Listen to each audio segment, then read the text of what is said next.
История кыргызской национальной драматургии начинается с 1926 года, когда в городе Пишпек была создана музыкально-драматическая студия. Кыргызский театр драмы был основан в 1941 году вследствие отделения от Государственного театра оперы и балета. За вклад в развитие национальной и советской культуры коллектив театра драма в 1958 году награжден орденом Трудового Красного Знамени. Современное здание театра драмы было построено лишь в 70-м году под руководством архитектора Евсеева, а в 1971 году театру присвоено звание академического. В разные годы в театре служили народные артисты и заслуженные деятели искусства. Не могу не перечислить их.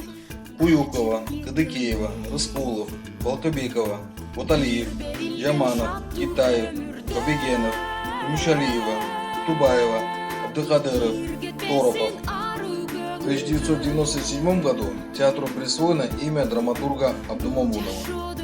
За 8 с лишним лет своего существования театр поставил около 500 спектаклей по произведениям авторов мировой драматургии и кыргызских авторов.